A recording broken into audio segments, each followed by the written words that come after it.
Hello दोस्तों, welcome to unique learning centre. आज का टॉपिक है हमारा लैटिट्यूड, लॉन्गिट्यूड और सॉल्स्टिस, इक्विनॉक्स और अन्य इम्पोर्टेंट टॉपिक इस वीडियो में हम लोग कवर करेंगे। ठीक है, तो ये हम लोगों का इसका पिछला जो लेक्चर था वो था मोशन ऑफ अर्थ का। मोशन ऑफ अर्थ यहाँ पे इसका पीडीएफ है, देख सकते हैं। तो आप अगर इसका पिछले वाला वीडियो नहीं देखे हो तो आप पहले उसको देख सकते हो। इसका जो पीडीएफ है इसको अवेलेबल करा दिया गया है टेलीग्राम चैनल पे। ठीक है, तो क्लास स्टार्ट करने से पहले मैं आपको कुछ पॉइंट बता देना चाहता हूँ। यहाँ पे इस वीडियो सीरीज़ में हम लोग कंप्लीट ज्योग्राफी को टॉपिक वाइज कवर कर रहे हैं। ठीक है, टॉपिक वाइज कवर कर रहे हैं पूरे सिलेबस को। और सबसे बड़ी बात है कि जितना भी टॉपिक को कवर किया जाएगा उसका सारा जो होगा वो हैंड रिटन नोट्स जो होगा, हैंड रिटन नोट्स आपको अवेलेबल कराया जा रहा है टेलीग्राम चैनल पे। ठीक है, लिंक आपको डिस्क्रिप्शन में अवेलेबल मिल जाएगा। और यहाँ पे ये चीज़ है। और सबसे बड़ी अगर बात करें यहाँ पे आपका सोर्सेज का बात करें तो मेनली एनसीईआरटी को कवर किया गया है, जेसी लियोन को किया गया और अन्य ऑनलाइन सोर्सेज से लिया गया है। तो आपको अन्य किसी और जगह भटकने का ज़रूरत नहीं है। सारा चीज़ को पीडीएफ आप देख सकते हैं, यहाँ पे लिखा हुआ है, हैंड रिटन नोट्स में है। तो अच्छा तरह से यहाँ पे सारी चीज़ को कंपाइल किया हुआ है। तो चलिए आज का टॉपिक स्टार्ट करते हैं। सबसे पहले यहाँ पे स्टार्ट करने से पहले कुछ टर्म को सबसे पहले हम लोग यहाँ पे देख लेते हैं। ठीक है, चलिए सबसे पहले हम लोग देखते हैं लैटिट्यूड के बारे में। ठीक है ना, लैटिट्यूड क्या है, लैटिट्यूड। ठीक है, चलिए तो आप जब भी ग्लोब देखते हो तो ग्लोब में आप देखते हो कि पूरे सर्कल, पूरा जो ग्लोब में उसके ऊपर सरफेस में आप देखोगे कि पूरा सर्कल किया हुआ, ऐसे हॉरिजेंटल किया हुआ, फिर नॉर्थ से साउथ भी मिलाया हुआ है ना। तो ये चीज़ क्या है, ये चीज़ क्या है, इसको डिटेल में हम लोग देखेंगे और इसका क्या इम्पोर्टेंस है। ठीक है, तो सबसे पहले हम लोग सबसे पहले देखेंगे लैटिट्यूड को। लैटिट्यूड का तो लैटिट्यूड क्या है, तो लैटिट्यूड कुछ नहीं, बस एक बोल सकते हो एक इमेजिनरी हॉरिजेंटल लाइन्स है। ठीक है, ये इमेजिनरी हॉरिजेंटल लाइन्स है जो कि अर्थ को इंसर्कल करता है फिक्स्ड डिस्टेंस में। ये जो डिस्टेंस होगा फिक्स डिस्टेंस में। ठीक है, तो सबसे पहले इसका ये तो हो गया सिंपल डेफिनेशन। हम लोग को इसका ज्योग्राफिकल डिस्टेंस डेफिनेशन देखना है। तो इसमें हम लोग दो डेफिनेशन देखेंगे, एक तो देखेंगे लैटिट्यूड का और दूसरा देखेंगे डिग्री ऑफ लैटिट्यूड का। डिग्री ऑफ लैटिट्यूड का ये डिग्री ऑफ लैटिट्यूड का।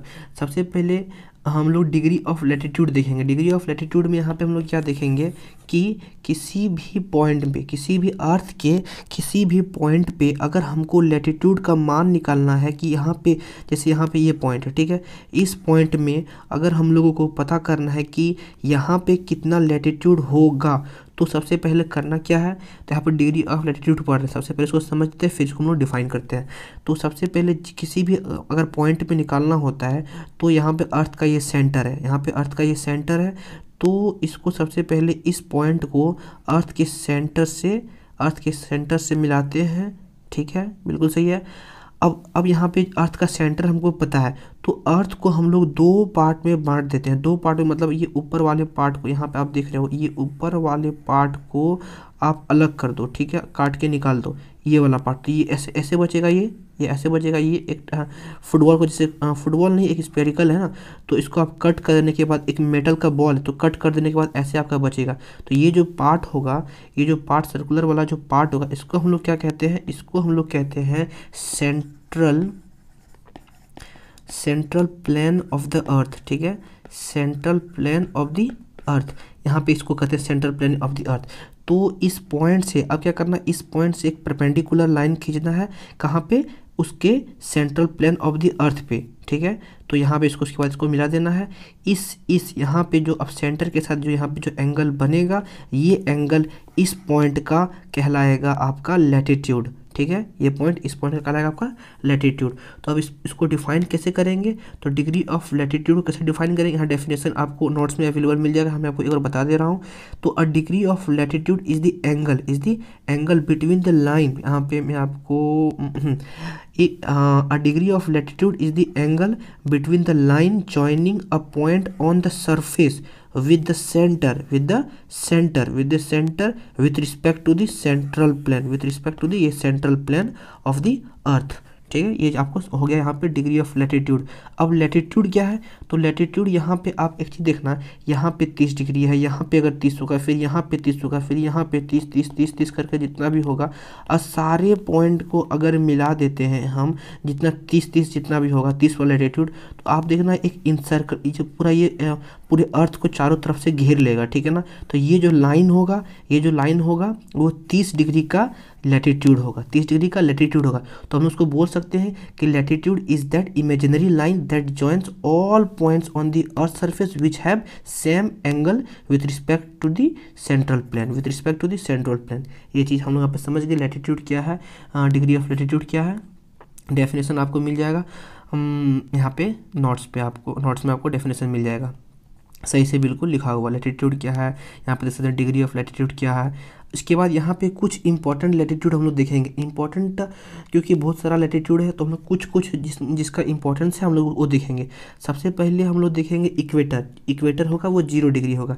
उसके बाद ट्रॉपिक्स देखेंगे, ट्रॉपिक्स होता है 23.5 डिग्री, तो ट्रॉपिक ऑफ कैंसर होता है नॉर्दर्न में, और सदर्न में होता है आपका ट्रॉपिक ऑफ कैप्रिकॉन, और 66 हाफ डिग्री देखेंगे जो सर्कल होता है ऊपर में आपका नॉर्दर्न हेमिस्फीयर, नॉर्दर्न में क्या हो गया आपका आर्टिक हो गया, और सदर्न में आपका हो गया अंटार्कटिक हो गया, और 90 डिग्री हो गया पोल, 90 डिग्री हो गया आपका पोल। ठीक है, ये इतना सारा हम लोग इंपॉर्टेंट लैटिट्यूड है जिसके बारे में हम लोग चर्चा करेंगे, सबका अलग अलग तरीके से। ठीक है, इक्वेटर होगा, इक्वेटर कितना बनाएगा 0 डिग्री बनाएगा।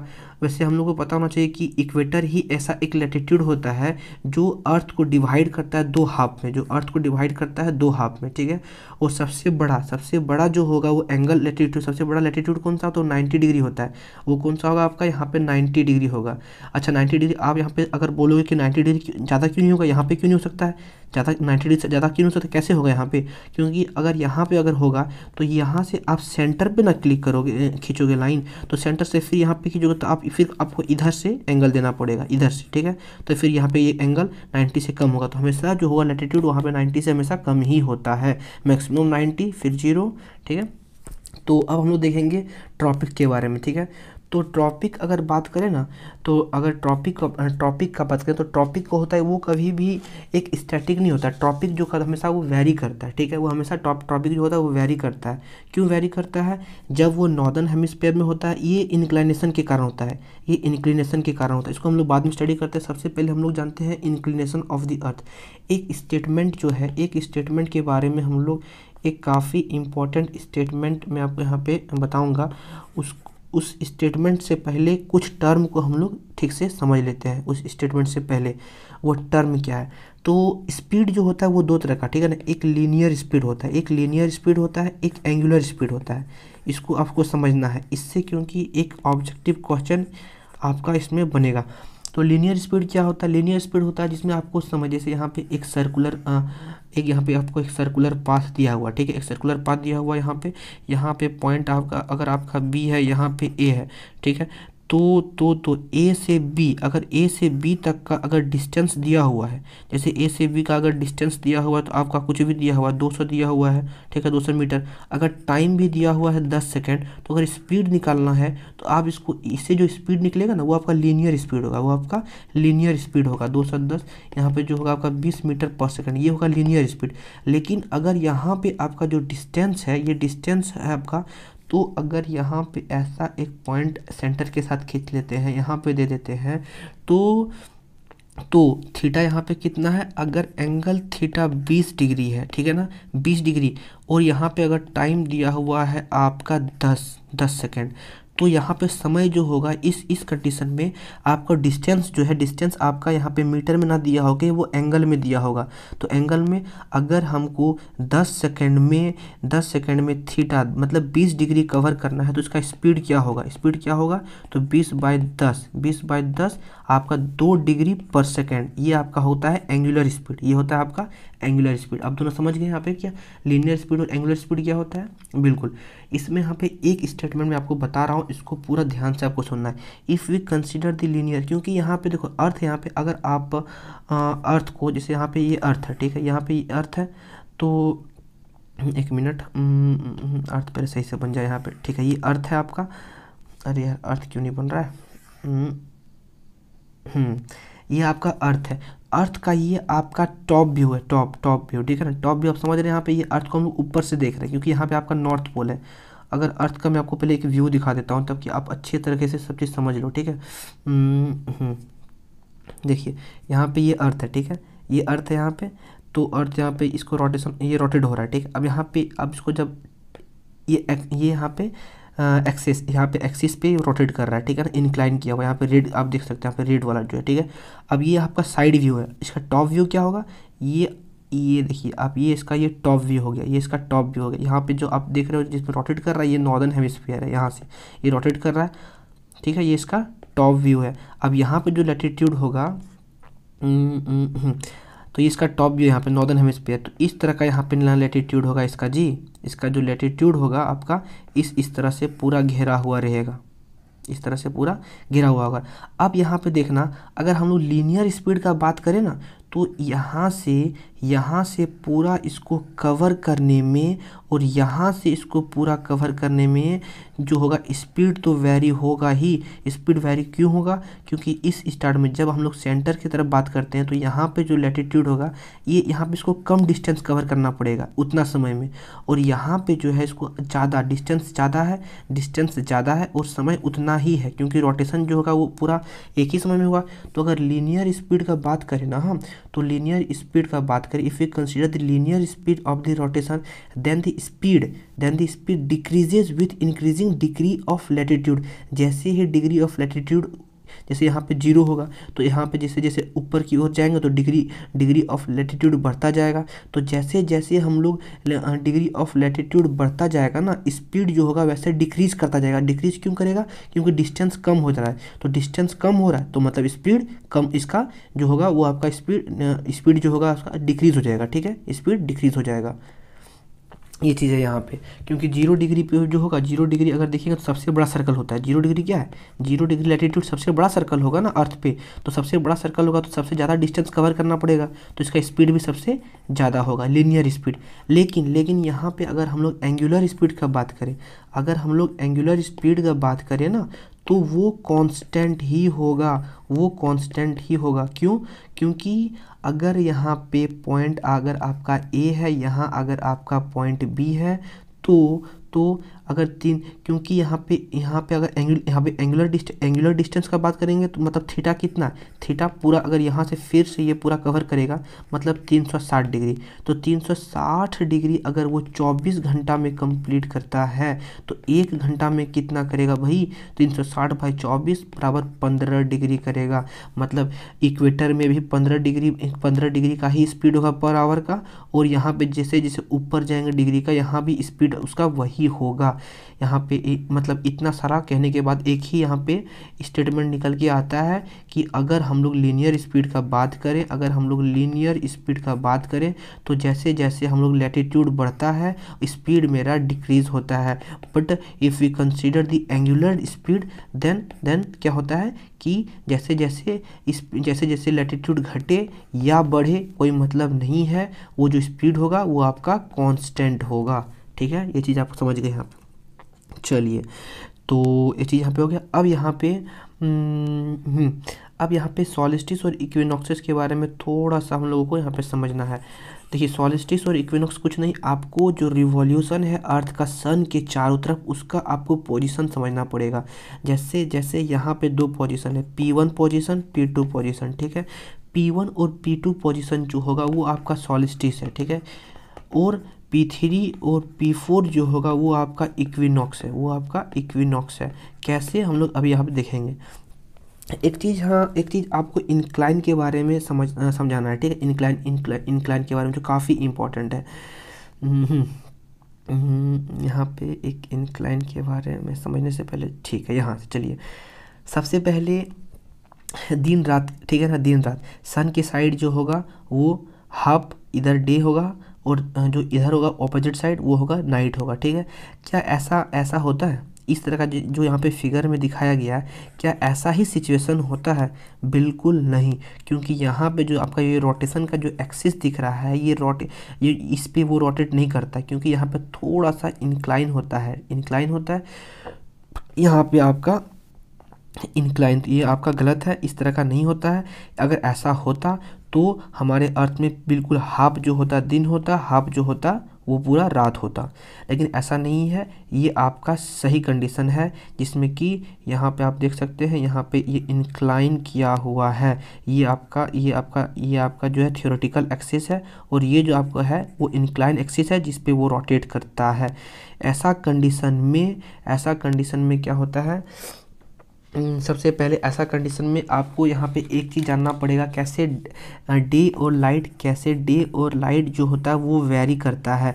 मतलब कभी दिन छोटा होता है, कभी रात बड़ा होता है। ये कैसे होता है, ये बिल्कुल सारा चीज़ डिपेंड करता है ये इंक्लाइन पे, ठीक है। ये इंक्लाइन पे करता है। कैसे इंक्लाइन पे करता है, सबसे पहले यहाँ इस चीज़ को यहाँ पे देखते हैं, यहाँ इस चीज़ से समझेंगे, ठीक है। अगर यहाँ पे अब देखो, यहाँ पे अगर ये इस पे रोटेट करता ना तो कोई दिक्कत ही नहीं होता, आधा दिन आधा रात होता। लेकिन यहाँ पे क्या कर रहा है, रोटेट हमारा होता है, अर्थ का रोटेशन होता है इस एक्सिस पे जो कि इंक्लाइन है, जो कि यहाँ पे आपका इतना इंक्लाइन है, ठीक है। इसके कारण यहाँ पे, चलिए ये यहाँ पे ओके, आपका ये कौन सा एक्सिस हो गया, ये आपका इस पे रोटेट करता है यहाँ पे। अब यहाँ पे एक चीज़ देखोगे, यहाँ पे डिग्री ऑफ लैटिट्यूड है, मैंने यहाँ पे आपका डिग्री ऑफ लैटिट्यूड पूरा इस तरह का बना हुआ है। एक चीज़ आप देखोगे यहाँ कि कुछ ऐसा पॉइंट है, यहाँ से ये पूरा दिन और रात डिटरमाइन हो रहा है, ठीक है। आप यहाँ पे एक चीज़ देखोगे, ये रोटेट हो रहा है, सही बात है। आप यहाँ इधर से ये वाला पॉइंट देखो और ये वाला, अगर इस ये जो लाइन है यहाँ पे, ये डिग्री ऑफ लैटिट्यूड जो आप देख रहे हो, इसके ये साइड रोटेट हो, पूरा होते रोटेट अगर हो भी रहा है ना, तो पूरा ये आपका ये दिन ही रहेगा, ये आपका दिन ही रहेगा यहाँ पे। अब यहाँ पे अगर बात करें इसका बात करें, इस लैटिट्यूड का बात करें ना हम, इसमें जो होगा यहाँ पे दिन जो होगा वो आपका, देखिए यहाँ पे दिन, ये लाइन, यहाँ पे ये लाइन और यहाँ पे ये लाइन, देखिए रात वाला छोटा दिन वाला बड़ा है। तो इसमें जो होगा नॉर्दर्न हेमिस्फीयर में जो होगा, यहाँ पे दिन आपका डे जो होगा वो आपका बड़ा होगा, और नाइट जो होगा वो आपका छोटा होगा, ठीक है।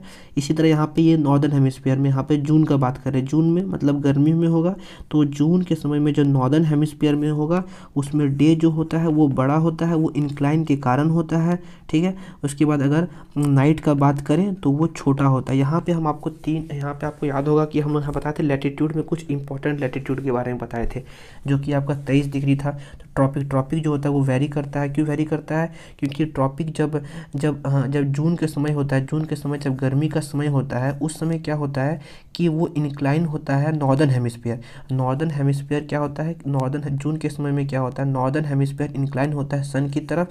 तो आपका यहाँ पे 23.5 डिग्री जो होगा वो ट्रॉपिक किस में होगा, वो नॉर्दर्न हेमिस्फीयर में होगा, जिसको हम लोग ट्रॉपिक ऑफ कैंसर कहते हैं, ठीक है ना। अगर यही बात करें हम लोग दिसंबर के समय में, तो यहाँ पे ये कहाँ होगा, ज़्यादा इंक्लाइन, ज़्यादा यहाँ पे देख सकते हैं, यहाँ पे ज़्यादा ये इधर दिन ज़्यादा होगा इधर का, ठीक है ना, ये साइड का।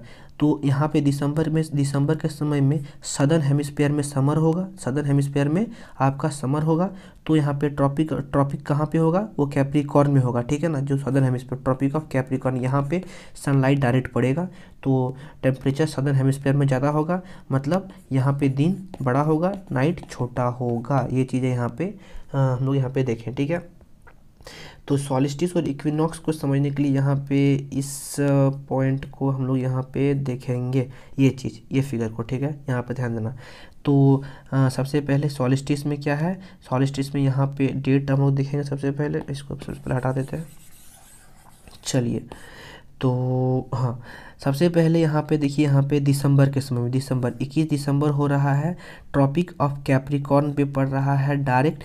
यहाँ पे है आपका जून के समय में। हम लोग अगर देखें तो जून में गर्मी पड़ती है, जून में मतलब जो इंक्लाइन जो होगा अर्थ का जो इंक्लिनेशन जो होगा वो आपका नॉर्दर्न हेमिस्फीयर जो होगा, ये नॉर्दर्न हेमिस्फीयर वो आपका सन के टुवर्ड्स झुका हुआ रहेगा, ठीक है। अब धीरे धीरे जून के बाद जैसे गर्मी अब ख़त्म होता जाएगा, ये आपका ये वाला और ये आपका सॉलिस्टिस है, जिसमें कि एक साइड जो होगा वो आपका सन के टुवर्ड्स है नॉर्दर्न हेमिस्फीयर, एक बार होगा सदर्न जो होगा वो टुवर्ड्स होगा सन के साइड में, सन के टुवर्ड में, ठीक है।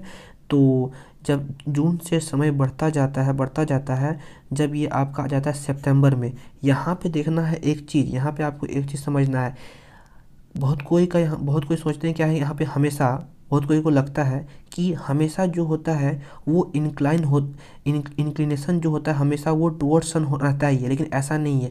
दो ऐसा समय आता है, एक आता है सितंबर में, एक आता है आपका मार्च महीने में।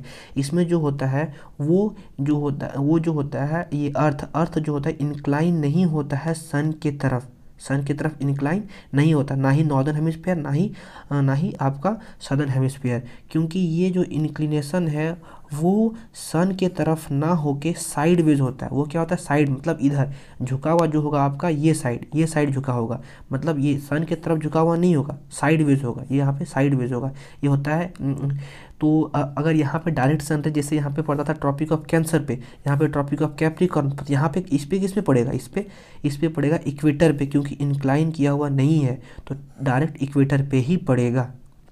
चलिए, यहाँ पे इक्वेटर पे पड़ेगा, फिर यहाँ पे आके फिर यहाँ पे ट्रॉपिक ऑफ कैप्रिकॉर्न में पड़ेगा। तो यहाँ से अगर यहाँ तक आने का क्रिया जो कहते हैं, मतलब कैंसर से कैप्रिकॉर्न तक आने का जो क्रिया है वो कहते हैं हम लोग सदर्न सोलर साइकिल।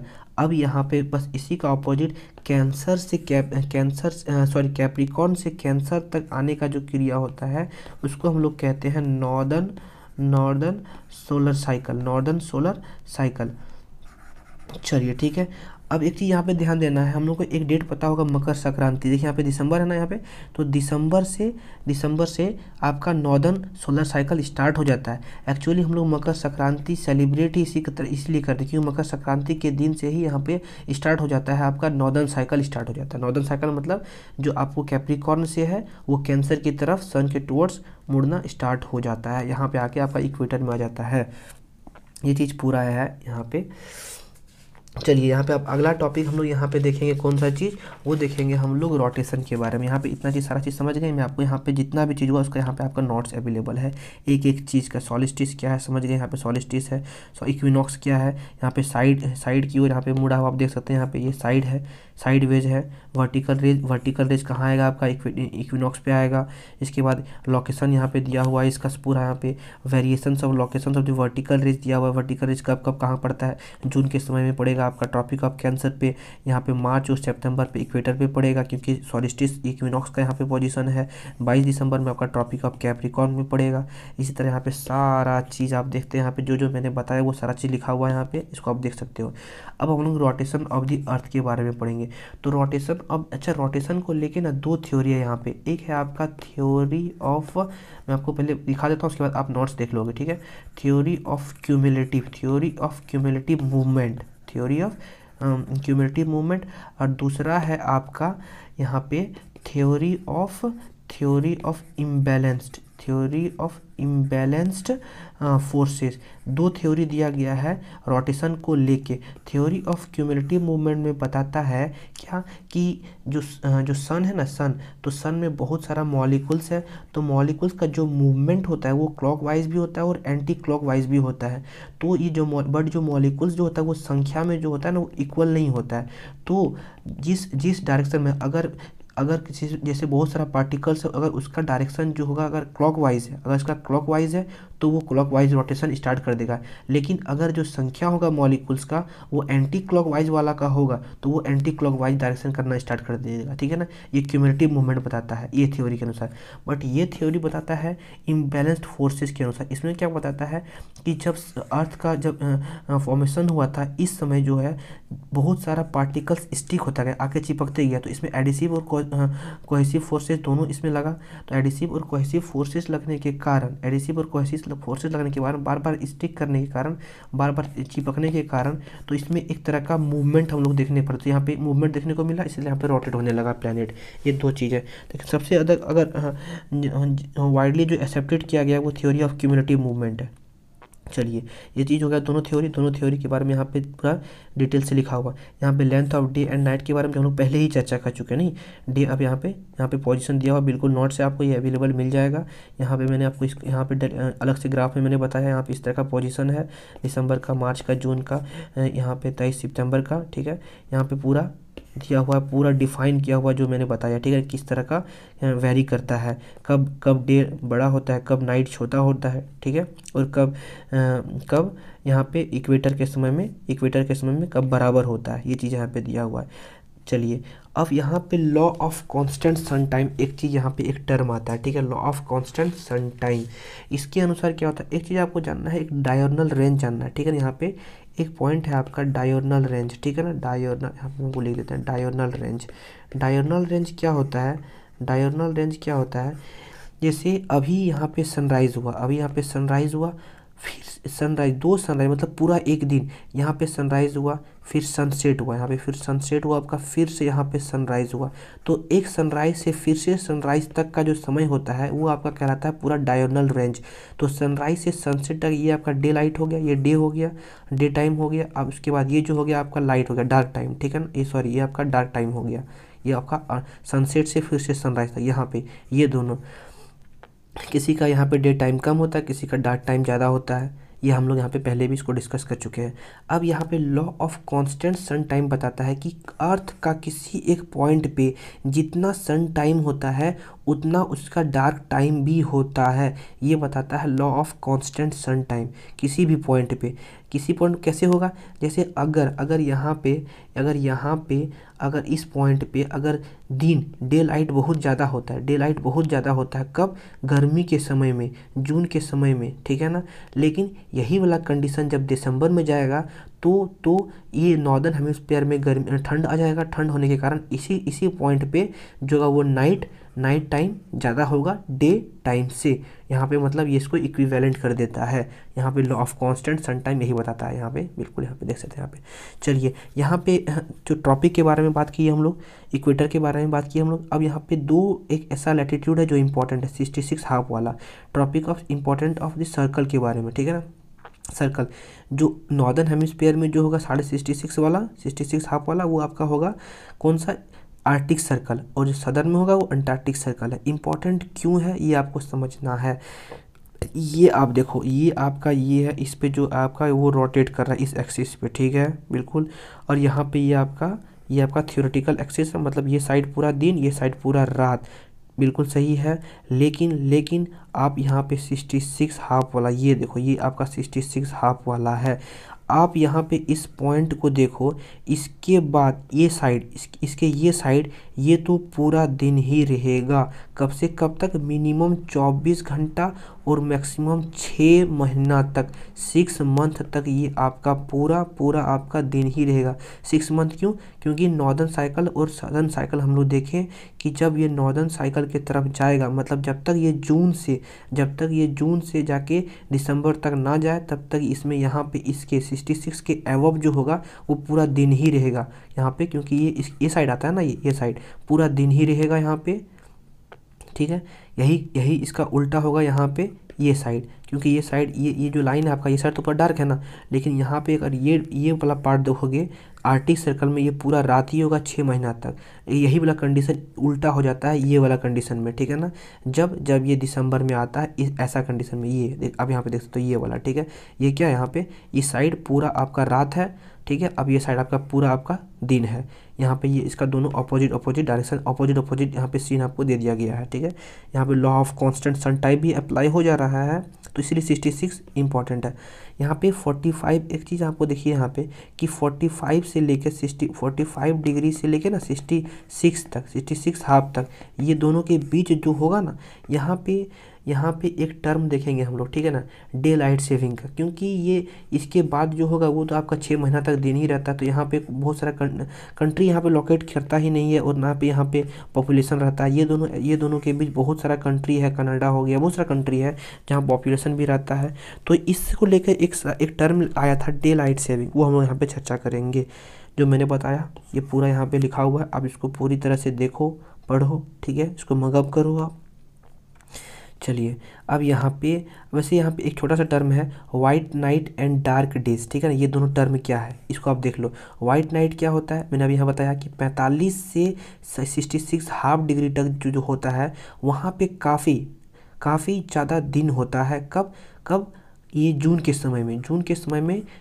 समय में नॉर्दर्न हेमिस्फीयर में जो होगा वहाँ समर होगा। समर होने के कारण ये दोनों डिग्री के बीच जितना भी कंट्री होगा वहाँ पे डे लाइट बहुत ज़्यादा होता है। लगभग 16 और 8 का डायगोनल रेंज अंतर होता है। मतलब डे लाइट जो होता है 16 घंटा का होता है और 8 घंटा ही रात होता है।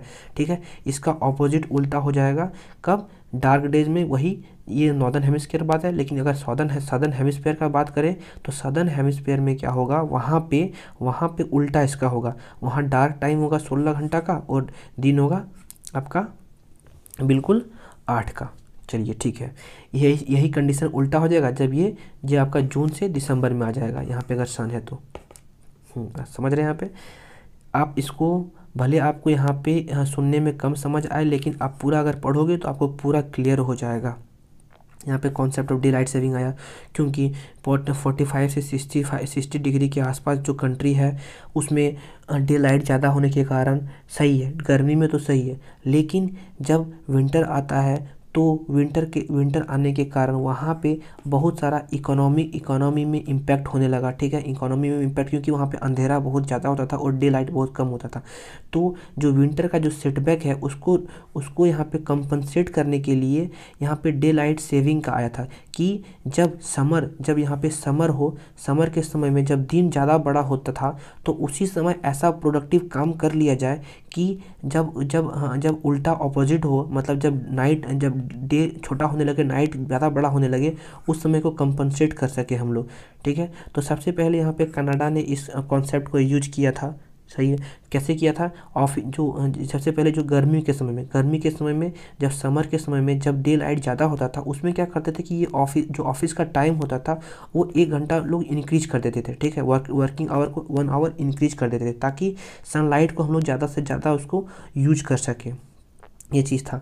तो वर्ल्ड वॉर के समय में भी इसका काफ़ी यूज हुआ था, पावर कट करके। पावर कट मतलब जब समर के समय में डे लाइट होता ही था तो 1 घंटा जो होता था शाम के समय में वो पावर कट किया जाता था। लेकिन इसके बाद 70s के आसपास में यूरोप में जब ऑप्टिमम सप्लाई होने लगा पावर का तो इसका ये कॉन्सेप्ट का मतलब हमेशा जब पर्याप्त मात्रा में जब बिजली उपलब्ध होने लगा तो ये कॉन्सेप्ट को कुछ समय के लिए डिसकंटिन्यू कर दिया गया। लेकिन डिसकंटिन्यू करने के बाद एक आश्चर्यचकित बात सामने आया क्या कि जैसे ही इस कॉन्सेप्ट को जब यहाँ पे इनफ मात्रा में अवेलेबल हो गया तो इसको ख़त्म कर दिया गया, मतलब पावर कट ख़त्म कर दिया। लेकिन इसका नेगेटिव इम्पैक्ट पड़ने लगा, इकोनॉमी में भी सोशल इम्पैक्ट पड़ने लगा, साइकोलॉजिकल इम्पैक्ट कैसे पड़ने लगा। यहाँ पे अब देखो, यहाँ पे ठीक है लिखा हुआ है कैसे पड़ा, सॉरी इकोनॉमिक इम्पैक्ट कैसे पड़ा? इकोनॉमिक इम्पैक्ट पड़ा जैसे आपको 1 घंटा जो पावर कट किया जाता था शाम में, उसमें क्या लोगों को लेज़र टाइम मिलता था। लेज़र टाइम मतलब आराम के समय मिलता था। टाइम कट गया, लोग मार्केटिंग करने चले गए, मार्केटिंग करने शॉपिंग किए। ठीक है,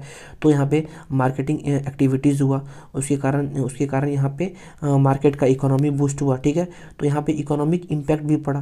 अगर सोशल इम्पैक्ट का बात करें तो आदमी सोशल इम्पैक्ट भी हुआ क्योंकि जब लेज़र टाइम मिलता है तो लोग मिलते जुलते हैं, बातें करते हैं, लोगों में इंटरेक्शन होता है। ठीक है ना, तो ये सोशल जो फाइबर होता है सोसाइटी का वो मजबूत होता है। ठीक है ना, उसके बाद ये साइकोलॉजिकल इम्पैक्ट भी डाला। साइकोलॉजिकल इम्पैक्ट क्या होता है?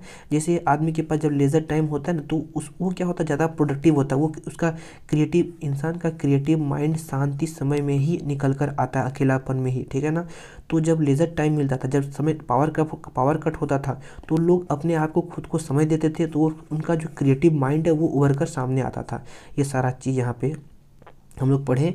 लैटिट्यूड के बारे में सब चीज़ हम लोग यहाँ पे डिटेल से देखें। यहाँ आपका पूरा नोट्स है। अगला जो क्लास होगा, क्योंकि ये लॉन्गिट्यूड में अगर हम लोग देखेंगे तो काफ़ी बड़ा हो जाएगा, लेकिन लॉन्गिट्यूड का काफ़ी मज़ेदार चैप्टर होने वाला है क्योंकि हम लोग इसमें टाइम के बारे में देखेंगे कि कैसे वर्ल्ड में हर एक कंट्री का टाइम अलग अलग क्यों होता है, कैसे हम लोग निकाल सकते हैं। चलिए ठीक है, यहाँ पे लॉन्गिट्यूड के बारे में, टाइम टेलिंग के बारे में, यहाँ उसके बाद इंडियन स्टैंडर्ड टाइम के बारे में पढ़ेंगे। हम लोग कंट्री में 2 समय का डिमांड किया गया है, कैसे किया गया वो पढ़ेंगे। तो आज के लिए यहीं पे आपको थैंक यू। आप चैनल को सब्सक्राइब कर सकते हैं, आपको ये PDF अवेलेबल मिल जाएगा टेलीग्राम चैनल पे। चलिए थैंक यू।